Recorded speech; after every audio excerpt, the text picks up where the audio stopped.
Hey everybody, this is herculespetix, founder, curator, docent, and gift shop employee of the herculespetix Academy of Comic Book Studies.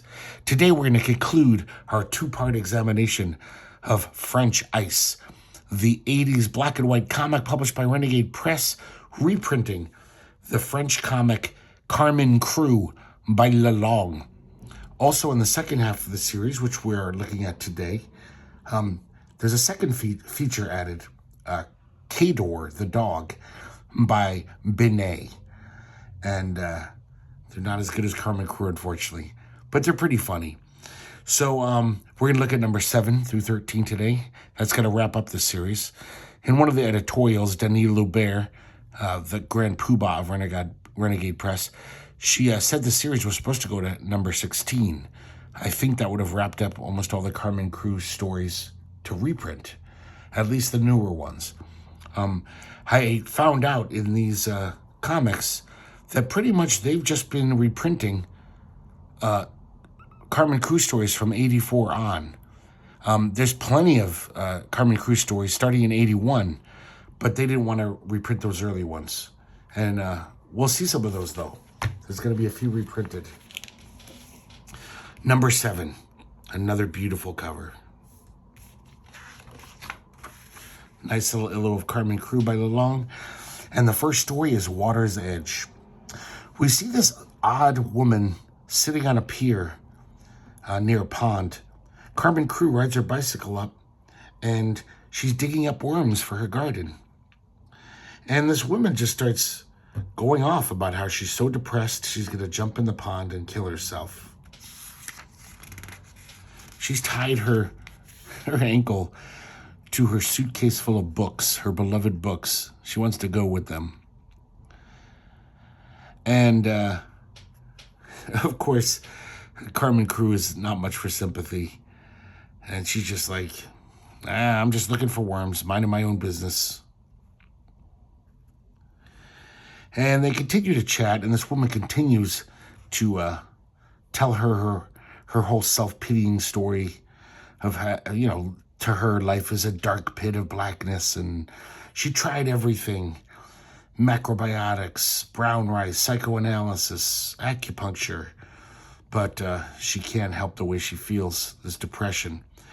So all Carmen Cru can say is, have you tried hot wine? And so this goes on and on for a few pages. And eventually this woman actually gets frustrated. She's like, so you don't even care that I'm going to kill myself? Is this no effect on you? You're leaving? And Carmen Cru says, I could call some farmers over. There's some farmers around here if you want some spectators. She says, don't you have any words for me? A word that might be a little spark? And Carmen Cru does tell her a little anecdote that her mother used to tell her, that life must be tasted carefully with toothpicks. Then afterwards, you should scrub your hands good. And I don't know if this is going to affect this woman at all. But Carmen rides off, and she says, a trip to the country can do some real good. Staying in the city all the time is enough to make you feel really depressed. Next, we have the picnic. And, God, look at these backgrounds. This is so gorgeous. His illustration chops. So Carmen is in her country house. I should have mentioned that a lot of these stories take place in the little, small farm that she inherited from her great uncle. They mentioned that last time. So she's doing some farming, gardening, I should say. And that priest shows up from the previous episode, the kind of worldly priest. And he's got a little acolyte, or, a trainee. And he's just a total jerk to him. He's calling him asshole all the time. He's just like, you're such a moron. And he's bossing him around. And once again, Carmen Cru is impositioned by the world and the people in it. And this priestess shows up, and he says, "Oh, we're going to hang out here, have a little picnic. We've been walking all day.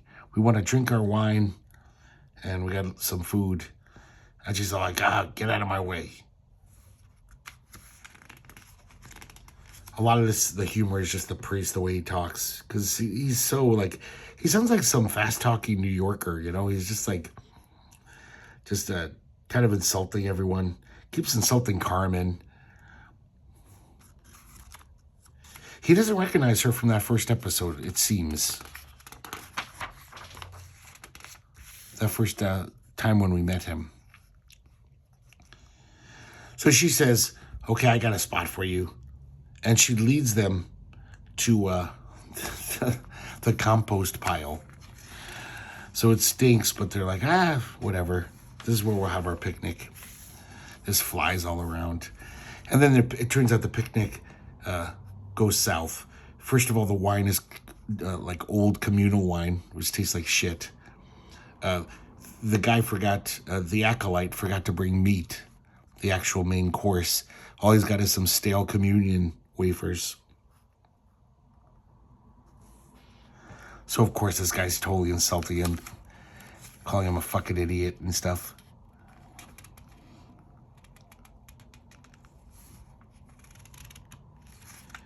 And, of course, the whole time, Carmen's just like, "You guys are wasting my time. Maybe you should go. Just get out of here." Next, we have the power. And we see Carmen's neighbors, Raul and Maldoni. And they're sitting there chatting. And Maldoni is convinced that Carmen Cru is a witch. And of course, Raul's just like, "You're a moron. You're an idiot. She's not a witch. She's just a crazy old lady." So he's got this weird pendulum. It's like a mystic, I don't know, sensor. And he's like, "Yeah, I bet the pendulum will go off when I bring it near Carmen. It'll prove she's a witch." Raul just thinks it's kind of funny. He keeps calling her bike a broom.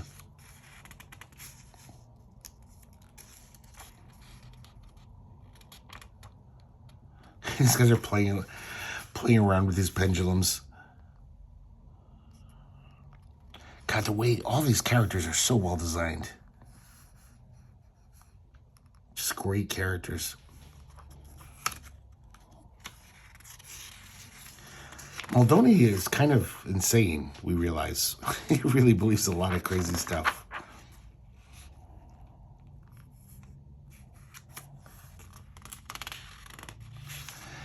Maldoni eventually is like, "We should burn her at the stake like a witch."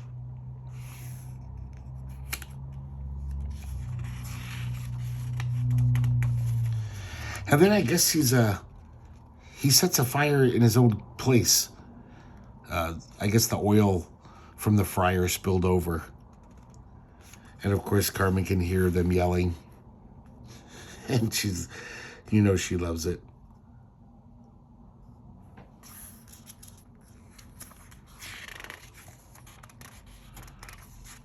And then she comments on just how crazy all of her neighbors are. So now we have Kador. And this is basically the adventures of a very intelligent dog who lives with the Binet, this married couple. We mostly see the husband, and he is just an ignoramus, a total, just stupid, brutal idiot. So even though this dog is way smarter than him, he lives in constant fear of him getting whacked by him. So the husband's like, "Who's in the bathroom?" It's the dog. I guess the dog has trained himself to use the toilet.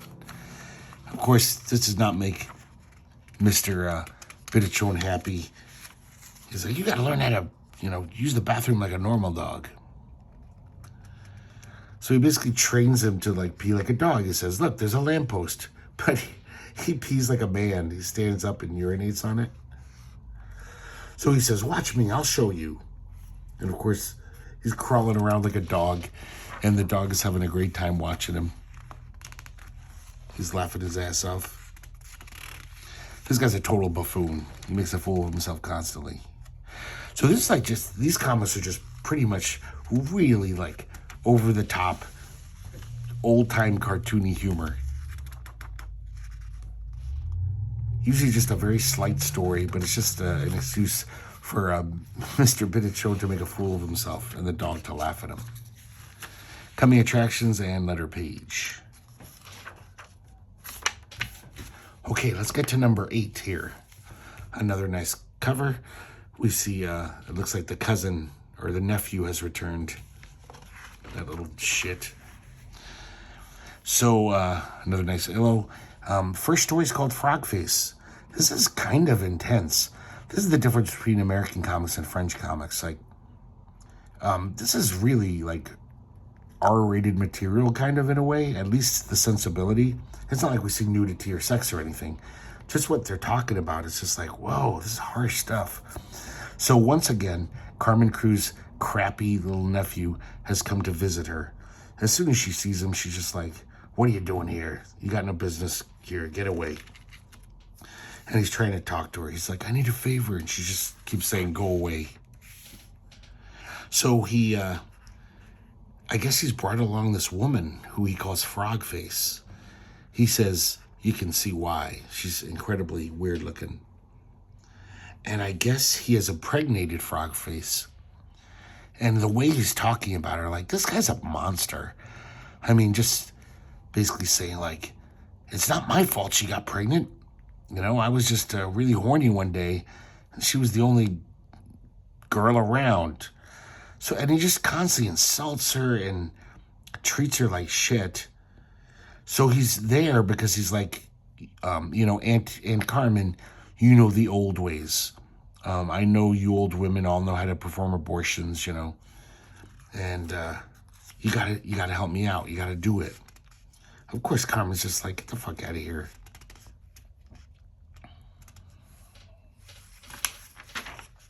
Of course, it doesn't stop him from continually insulting Carmen and mansplaining how to do things to her. Yeah, it's almost all his dialogue. And it's one of those things where, not kind of like an unreliable narrator, where in his head, he thinks he's totally whatever. He's all good. And these things that he's saying are just like, wow, you're terrible. You're worse than we thought you were. So finally, Carmen refuses. You know, she says, just really get out of here. So he's like, come on, Frog Face, I'll do it myself. I'm going to basically push you off of the hayloft over and over until you abort the baby, and push you downstairs and take you on crazy roller coasters so the baby will be stillborn. Oh, man.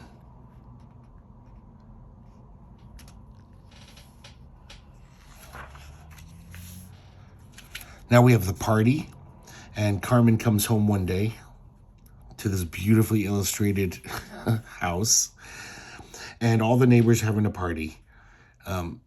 It seems like Raoul's the ringleader. He's even hired an accordion player, and he's really drunk. He's got a bossy drunk. He's like telling the accordion player to play, you know, telling him every song he's got to play. Play louder. I'm paying good money for it. His name's Bebe. And he's trying to get Carmen to hang out and party with them. So, of course, Carmen doesn't say anything. She's like, fuck you guys. So she wants to read a book. She sets up a chair outside, and the music is very loud. So she walks back up the stairs. Raoul foolishly thinks she wants to join the party, but she's up there to complain about the music. And then Raoul kind of just grabs her and says, come on, dance with me, Granny. And she is just obviously pissed off. So she goes back downstairs. And as she leaves, though, she says, she insults the accordion player. She says he plays like a pig. So Bebe is really hurt by this. He's like, nobody's ever told me I play like a pig before. And it really like shakes the whole foundation of his musical career. So he walks downstairs to talk to Carmen. And basically he has this total like moment of clarity. He's like, yeah, I guess I play badly. And Carmen says, yep, kind of like a pig. Yep, nobody ever told me that. It's over. I'm never going to play for anyone ever again. I'm just going to have a soundproof room in my basement where I'll play to the mice. So once again, we see this thing that Lalong loves to do. All of this action is off screen. We see Carmen, but we hear Bebe go back to the party, and Raul, of course, is just like, what are you doing? Why are you packing up your accordion? And he tells him, why. Of course, Carmen has no sympathy that she's totally ruined this guy's life. She's just complaining about these stupid drunk neighbors.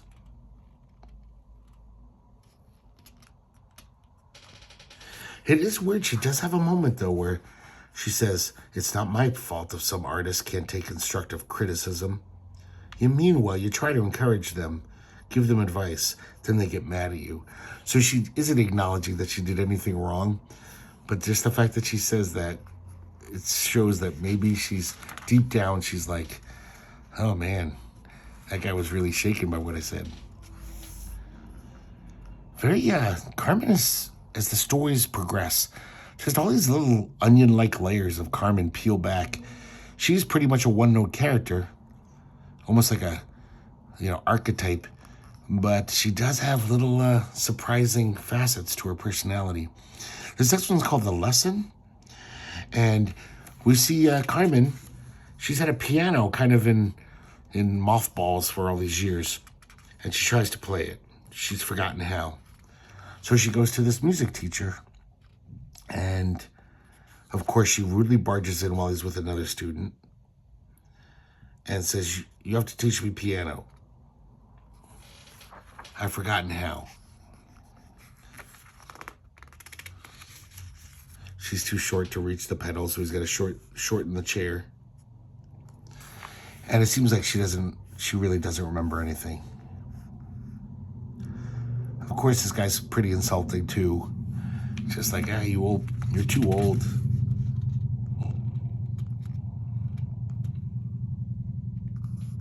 So Carmen realizes this was a bad idea. Only because she's a mean old lady, ordinary old lady, who's just like, you haven't taught me anything in the 10 minutes I've been here. I'm not paying you anything. You're a charlatan. And then she goes back to her house, looks at the piano, tries to play a note or so. And then she says, every time you want to relive some of your memories, you always end up disappointed, especially when you put your faith in crooks and charlatans. So a little melancholy to Carmen. Next we have Kador, the lottery. As you can tell by these numbers, they're just jumping around. I don't know what the rhyme or reason is of how they reprint these. So Mr. Bitterchan comes home with a lottery ticket. Apparently, this is the central point of their lives, the husband and wife. They have all these rituals about it. They think it's like sacred. They're almost praying to it, praying to the gods of the lottery. Actually, here they are actually on their knees praying to the gods of lottery. And so the wife won't help him pick numbers, so he asks the dog. And the dog is like, oh, shit. If he doesn't win, which he probably won't, he's going to blame me. So the dog doesn't even say anything, but he looks at the dog and says, oh, 4 legs, 4, 2 ears, I'll write a 2. And the dog is getting more and more scared. He's just like, oh, he's not going to win, and he's going to blame me. Because Mr. Bitterchan is a brutal moron. And he does often blame the dog, even when it's not he didn't do anything wrong. So, of course, he loses the lottery. It's not a winning ticket. He comes very close, though. And then he's all like, where's that dog? I'll kill him.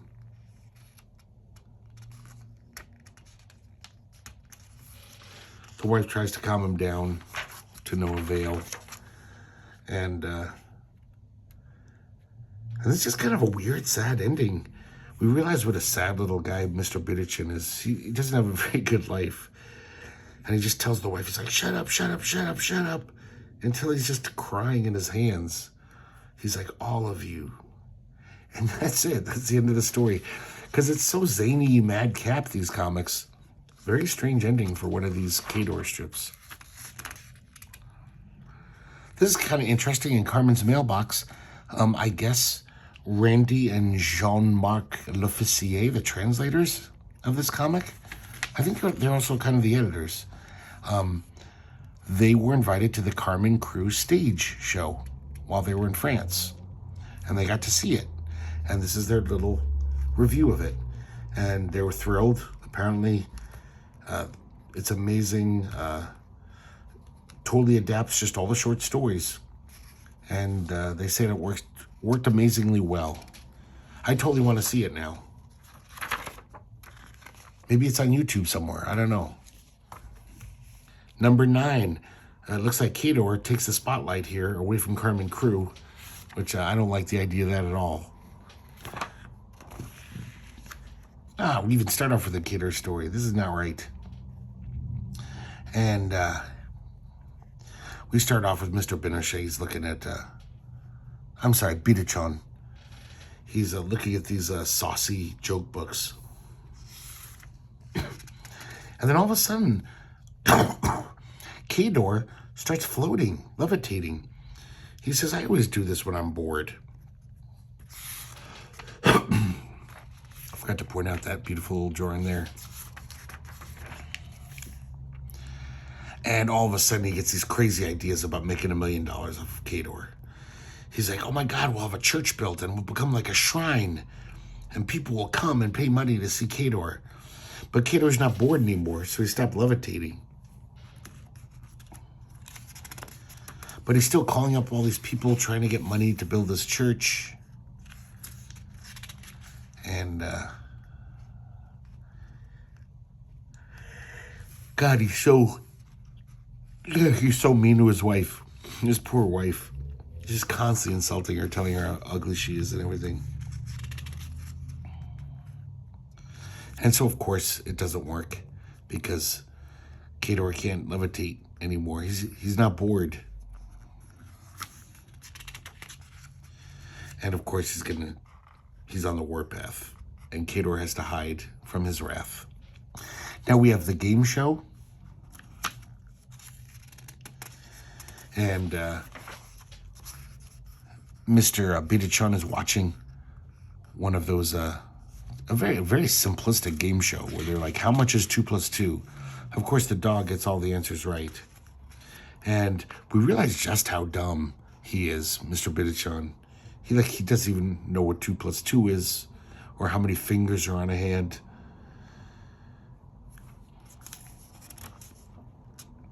So he gets really mad at the dog for getting all the answers right, and he can't.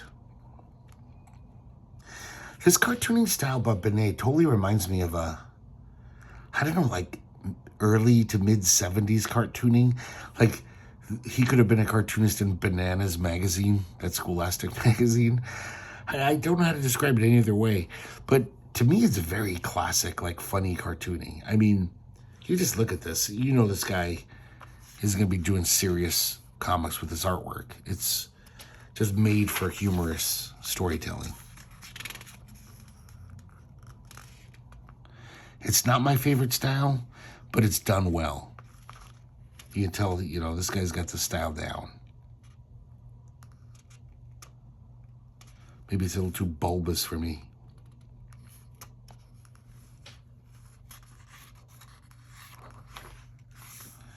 Kador, the family portrait. So Mr. Binet wants to take a portrait of his wife and dog. He's got them all wearing these ridiculous hairstyles and outfits. Kador's got this giant bow on his head. He looks ridiculous. And of course, hijinks ensue.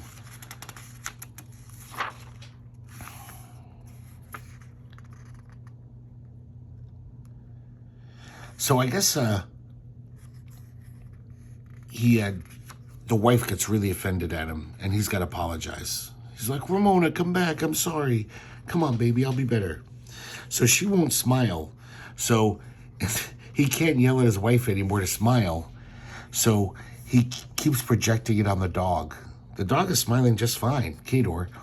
But he keeps saying, that dog won't smile. Why won't you smile? Because he knows he can't yell at his wife or she'll get mad again and storm off. So the poor dog is just like, fuck, this sucks. And then to make the wife smile, this gets really weird, guys. He lifts his hand up her skirt and starts fiddling around down there. And the wife is just totally... And then the Mr. Binochan finally realizes, he's like, what the hell are you doing? And he kicks the dog out of the house. Very strange. So, guys, here's a really amazing Carmen Cru. It's called Metamorphosis. And it's Carmen Cru acting completely out of character.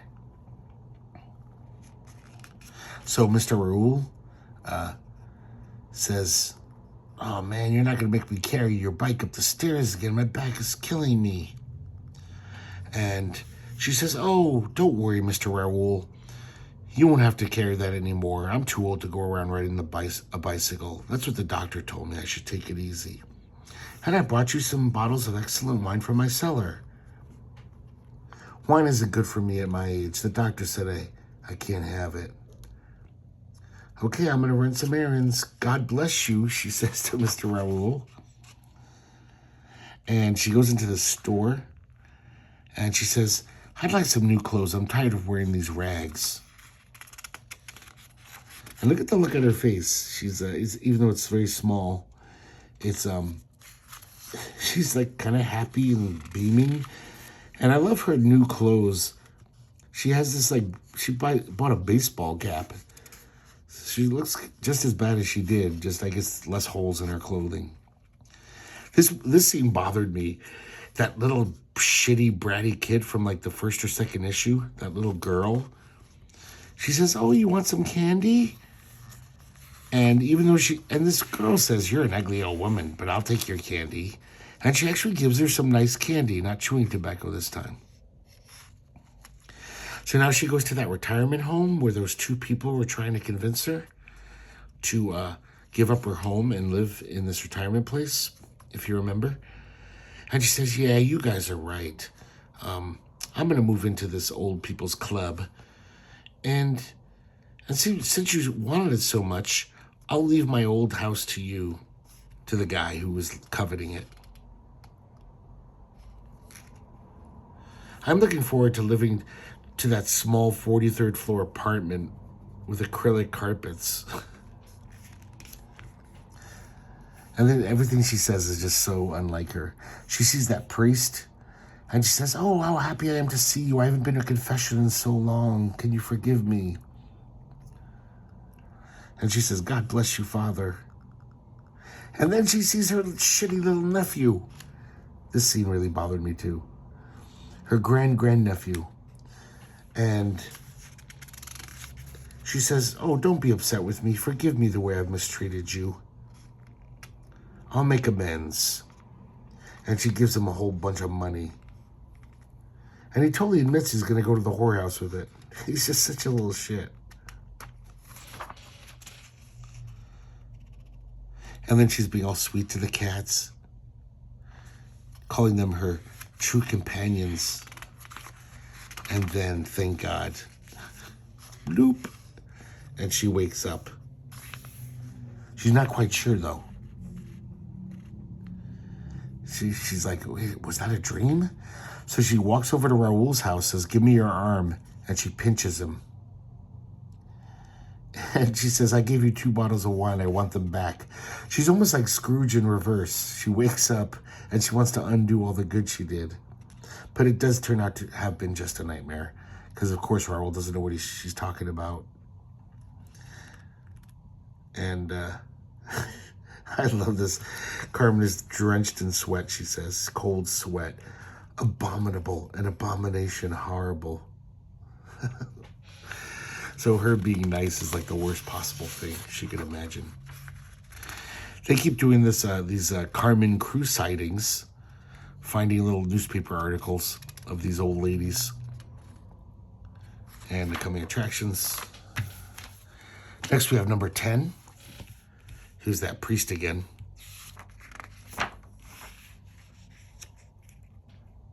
I guess most of these drawings on the inside front cover are just panels from the comic, but I don't think all of them are. So now we have the burden, and we see that crappy priest again. And the priest is offering her a quarter. Doesn't recognize her yet again. Thinks she's just a sad old bag lady. And she says, I don't want your charity. You're insulting me. I was just resting here because my baskets are heavy. So he insists on helping her as his Christian duty. And she's like, no, don't touch my things with your filthy hands. I'm fine. I don't need anyone's help. But he's just such a overbearing pain in the ass. He just keeps insisting. He won't leave. She just keeps saying, leave me alone. I don't need your help. Oh, but you're an old woman. You need a strong man.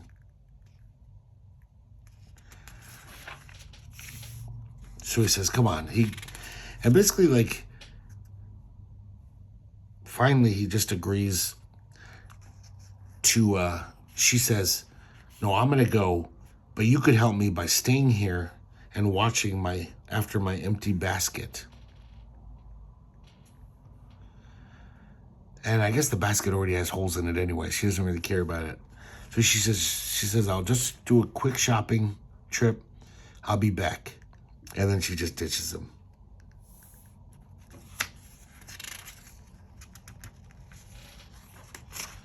So that's the thing. Carmen Cru gets it both ways.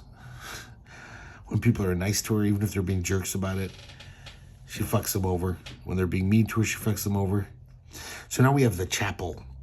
Carmen is in this chapel. It looks very dilapidated. And she's drinking out of her thermos, probably hot wine. And then that priest shows up again, and the acolyte from the picnic episode. And this time, the acolyte does remember Carmen Cru. The priest still doesn't, even though he's seen her like 20 times, he's met her. I guess they're there to do some repairs to this little chapel. And once again, we just see Carmen, but we hear their dialogue. They're doing all these kind of shenanigans, trying to move this giant bronze statue. And while they're doing that, Carmen is just stealing from the chapel. She's taking these candle pieces, just stealing everything she wants.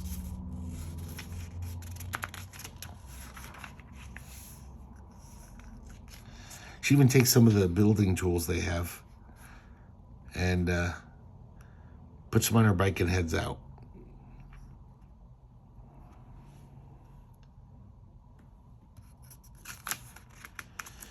And she sees, as she leaves, she sees what those guys were doing, and they've like somehow reversed Jesus on the cross, so he's facing the cross and his butt is showing to the congregation, I guess.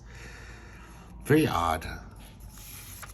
Next we have the junkyard, and Carmen runs into this real bag lady. She's just a total drunken sot. Like, she's just burping constantly and belching. And Carmen's just like, those people have no shame, these beggars. Because she has Carmen for a dime. But she feels trapped. She's like, oh, I shouldn't have come through here. She'll never leave me alone. And of course, Carmen's not going to give her any money.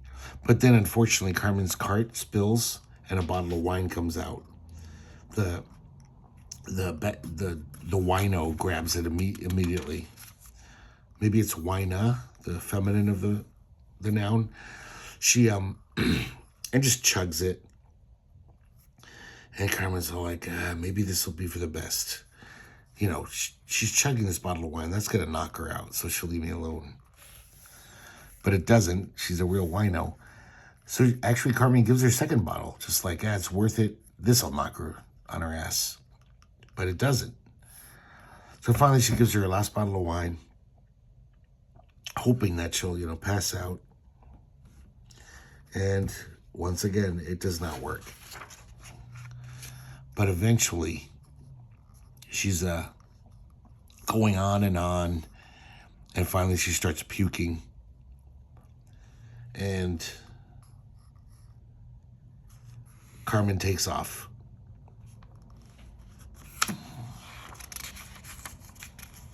Next, we have another Kador story by Binet.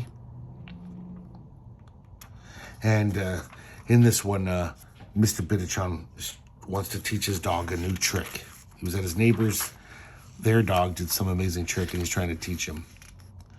And, of course, it's just an excuse for lots of slapstick hijinks. Of course, it doesn't go well, this training session.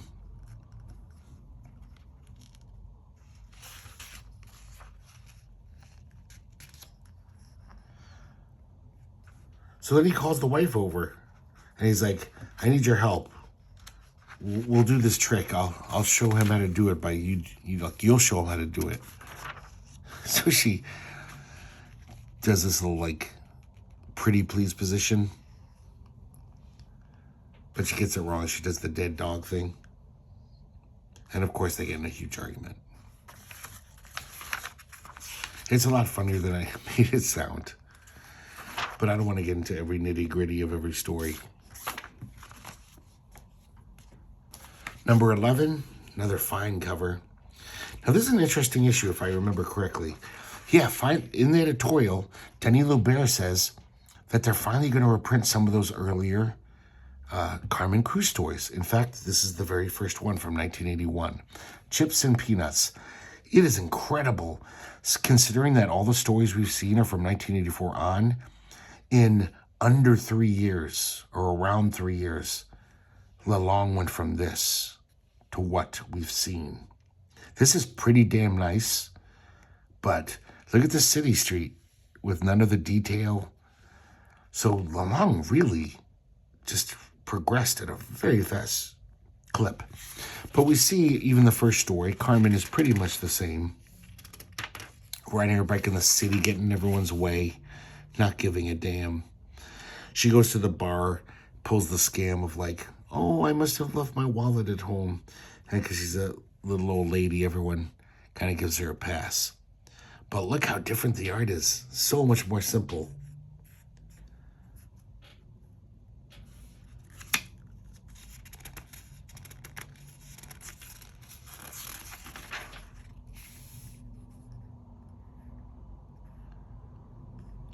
There's a nice last page. And then we see her go to another bar, and she's going to pull the same prank. Or same scam. Next, we see the crooks. This is the second Carmen Cru story. And we can still see the art is very much more simple than it becomes. She's going to the bank. She wants to make a deposit. She keeps trying to cut through the line. She's a total sociopath, Carmen Cru. And since the teller keeps telling her to wait in line, she just goes into the manager's office while he's in a meeting. And, you know, once again, she's a little old lady, so she gets away with it. So this manager takes care of her deposit. Of course, it goes awry. And Carmen rides off, not giving a shit about whatever problem she caused. So now I believe, I'm going to double check. I think this is 82. This is another kind of early one. 83. So this is still before the stories we've been reading. And we can see the difference already.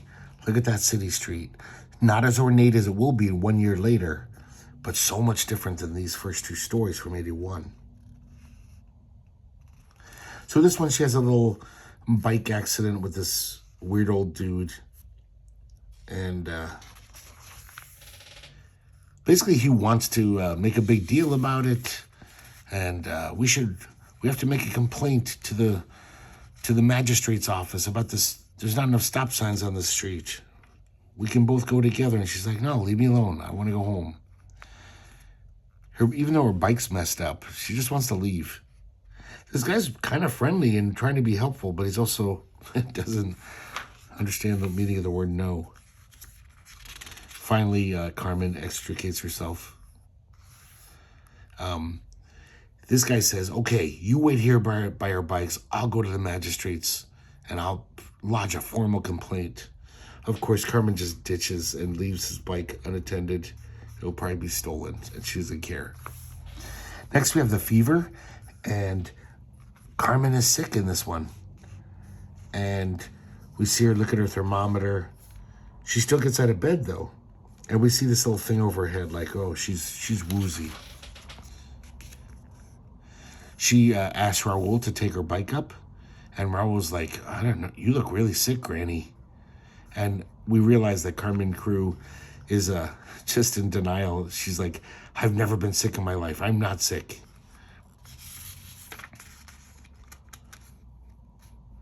So she still goes to the park, and she's just sitting there feeling terrible. This guy comes up to her. He says, oh, you look terrible. You're sick. And, of course, Carmen's just pissed off. She's like, what is this, a conspiracy? She's shaking like a leaf. He basically makes her go home. And Raul sees them. Raul lugs her bike down the stairs. And they pretty much get her to go to bed. Get her to go home at least and rest. And she tells them that, oh, it's just a little malaria. Her late husband went on a trip overseas and brought back a little malaria. So we see her pick some weeds from her garden. She's got some quinine. And she makes herself a little elixir. And it looks like she cures herself pretty well. But of course, this is what happens in all these Carmen Cru stories. No good deed goes unpunished. And she can hear Raul talking to his wife. And now Raul is deathly sick. He's got malaria. He caught it from her. She hears them that he's sick. It doesn't stop her from asking him to take her bike up the stairs. So finally we see Carmen take her own bike up the stairs. And all she has is nothing but contempt for Raul. How he's weak. How he lets a few germs knock him on his ass. Next we have Kador on TV. It's this talk show called Man's Best Friend. For some reason, Mr. Bidershon wants his identity protected. He's wearing a weird pig mask.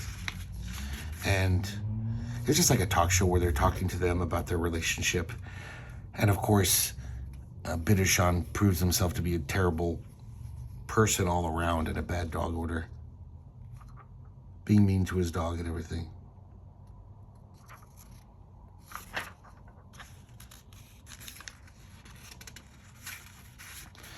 And then his wife Ramona calls in and she says, this is Ramona Bidershon, but I want to remain anonymous. She's pretty dumb too. And, you know, basically it turns into this like argument that the whole country is watching on TV. And this is the weirdest thing. This is how the comic ends here. They're all yelling at each other over the phone. And then we see this. And now a word from our sponsor. Very odd.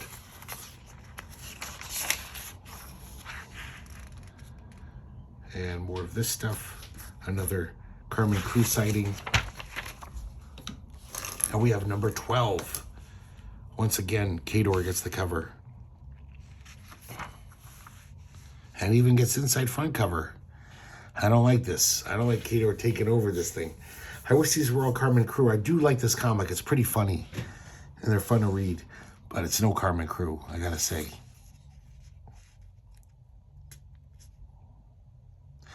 So, we see Kador, and he's talking about how his master, Mr. Bidershon, hasn't been the same. And even when he kicks him, he can tell that he's unhappy by the way he kicks him. And it turns out Ramona left him. And he says, send in the flashback. And we see the young Bitachons when they weren't so disgusting. And they're so in love with each other and in lust with each other. And he says, oh, guys, you went too far back on the flashback. So we kind of have this meta-fictional thing here. And now we see like a week or two ago, before Ramona left, Mr. Bitachon one too many times insults her. And she says she's going to leave. I guess the main problem is he won't have sex with her. He hasn't had sex with her in a while. As soon as she leaves, all I could think about is going to get some poontang. But he's a, ugly, fat old guy. So he has to pay for it. And he runs out of money eventually. He says, at least with Ramona, it was free. Such a heartless dick. And so Kador wants to save the day.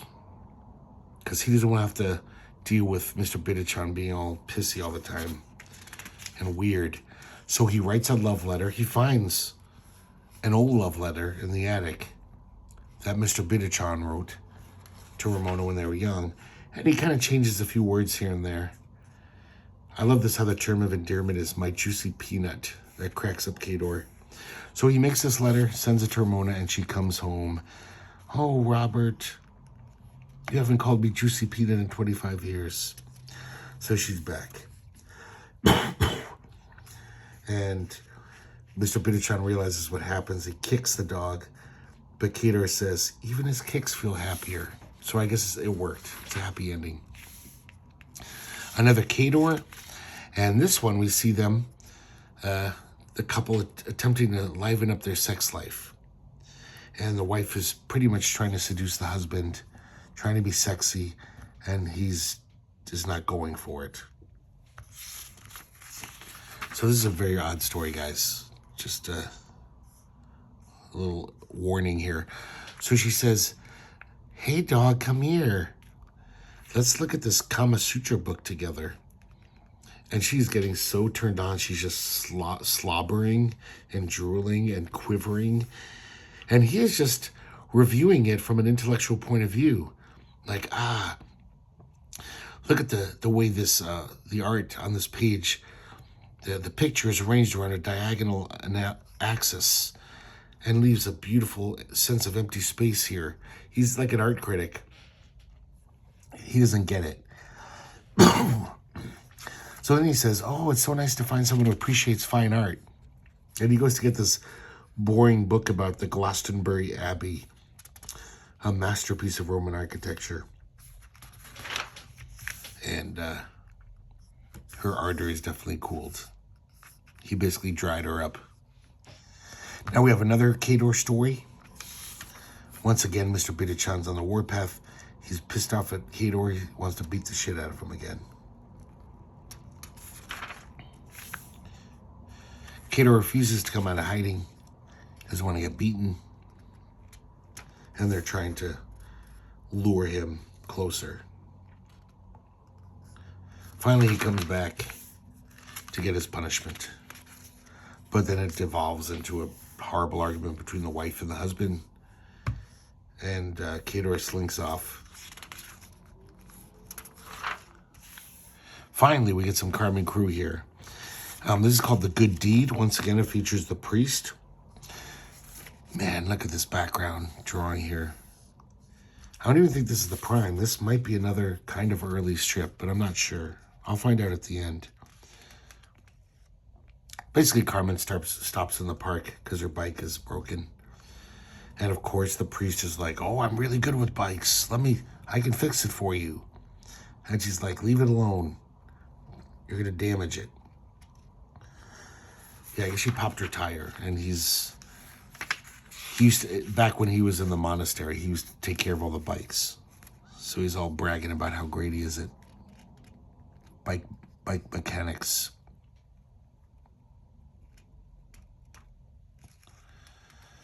And then she steals his jacket and goes home. And the priest is just left pissed off. Coming attractions. This is nice. In the Carmen's mailbox, we get a nice little biography of Kador. I'm sorry, of Binet, the artist of Kador. I didn't really know anything about that guy. And other than these Kador comics, I've never seen him before. Number 13, the last issue. Another fine cover. Another fine illo. And now we have the first story is The Attack. And this is a weird story for Carmen Cru. So we see this guy skulking about, watching Carmen Cru, kind of following her home. When he comes into the apartment complex, or the little area there, and Maldoni's there. And he says, oh, you're looking for that old witch? He's like, oh, you want to mug her? You got my blessings. Go ahead. She lives right over there. He totally points this, kind of creepy individual to her house. So he jumps over her fence. The cats attack him, but to no avail. And the ducks do too. The ducks try to, I guess, protect Carmen. And he just barges in. She just thinks he's a salesman. She's like, get out. And then he tells her, he says, haven't you heard about me? I'm the granny killer, the granny butcher. I've killed 17 old ladies. You're going to be the 18th. And of course, Carmen's not even scared. She's just like, I don't read the paper. Get out of here. I'm not interested in your problems. And he keeps ranting about how horrible old people are, how disgusting they are. And he's telling her how he's going to torture her by using this like flamethrower type thing to burn the soles of her feet until she tells him where her money is hidden so he can rob her. Of course, it's Carmen Cru. She's totally just like, you're nuts. You sound like a madman. Get the hell out of my house. She's not scared at all. He's showing her all the implements of he's going to use against her, like this piano wire to strangle her. And then Carmen says, how old are you? She says, you don't look too young to me. Your face is all wrinkled. Your hands are shaking. You got some gray hairs too. You're not as old as me, but you're on your way. You're pretty old. And he starts freaking out. He looks in the mirror. He's like, oh my God, I am old. What am I going to do? And she says, you have a rope. There's a cherry tree in the garden with a big branch. Why don't you do to yourself what you did to those 17 old ladies? And it works. He says, I'm disgusting. I can't even look at myself. I'm old. And he runs outside with his piano wire. Carmen looks up at the tree. We don't see him hanging, but obviously he's up there. And Maldoni's surprised she's still around. He really thought he's really a bastard. He's just like, what? That guy didn't mug you? And she says, he's in the cherry tree.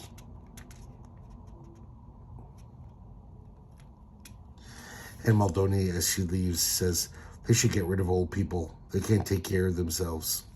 And we see the cat looking up at the tree. He's probably going to gouge his eyes out with his claws later.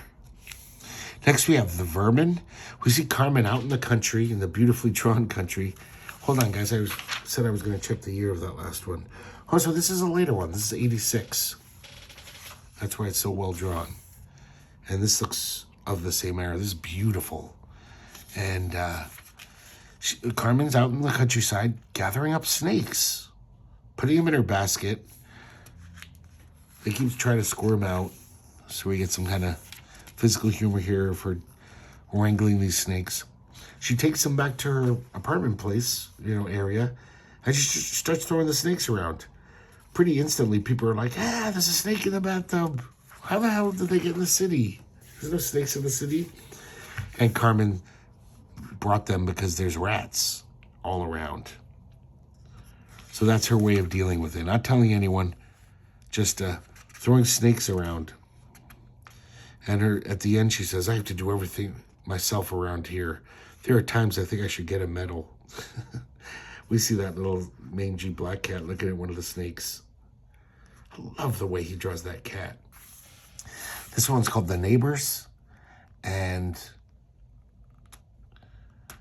we see Carmen is leaving the house. Raul tries to say hi to her. She's like, shut up.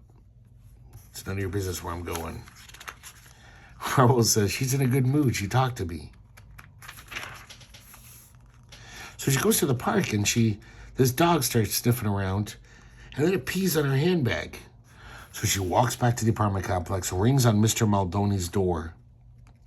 And, oh no, I'm sorry, this is another guy. This is a guy named Guido, a neighbor. And she says, your dog peed on my handbag. You have to pay me, reimburse me. He's like, what are you talking about? I don't have a dog. And of course she lies about it too. She says, your dog bit me too. And then this poor dog, she just keeps insisting it's his dog. You're responsible for him. Unfortunately, his wife isn't helping because his wife is yelling from upstairs like, is that a dog down there? He's so adorable, Guido. Oh, bring him in. Let's feed him. And Carmen's like, see, I knew it was your dog. He's like, it's not my dog. We have a cat. You're crazy. And he says, well, I'm not paying you anything. Carmen leaves in a huff. Of course, Raul tries to be friendly again, and she rebuffs him.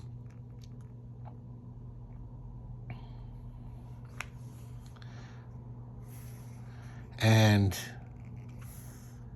so it looks like Guido is going to take in the dog because his wife likes him so much. Once again, we hear it all from off stage.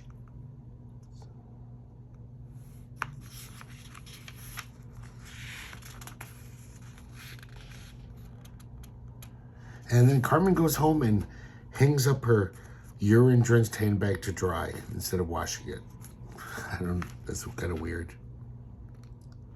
I love the way he draws this little black cloud over her head. I know it's just an ink splotch, but it's just a good effect. Because that's how she always is. It's almost like she lives with a black ink blot over her head. Now we have a Kador story. Once again, it's about marital issues. It kind of starts interesting. We see it's dark in their bedroom, and the husband, for once, he wants to initiate sexy times. And so she says, your weenie's so small it's hard to find, especially in the dark. He says, that's right, we're in the dark. That's the artist's fault. Lazy as a slug. Turn on the lights just to bug him. See? What did I tell you? He took advantage that we're in the dark not to ink his pencils. Look how rough we are. I thought that was a pretty fun way to start the story. Now it gets back to normal. And he's trying to convince her, I guess now he's into the Kama Sutra, doing all kinds of crazy sex things. And she's just like, can't we just do it normal for once? I'm kind of tired of all that weird business. Meanwhile, Kador is reading his beloved Kant, and he walks into the bedroom, and he's shocked because he sees them in flagrante, and they're stuck. They did such a complicated Kama Sutra position that they're stuck. They can't figure out how to undo it. So they're like, oh, Kador's here. Kador, pick up that book. It's his positions.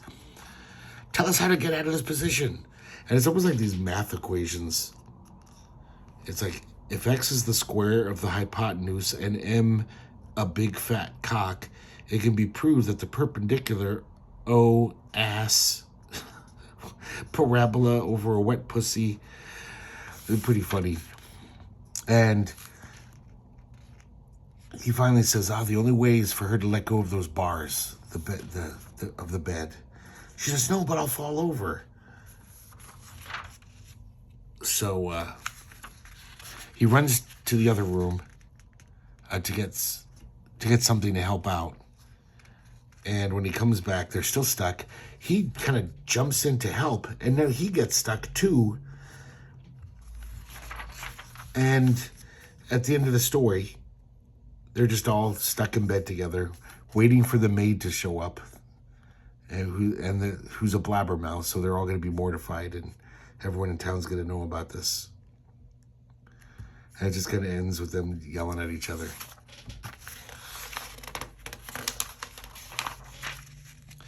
Another Carmen sighting, this 108-year-old woman. Letter page, coming attractions, unfortunately, that we never got to see.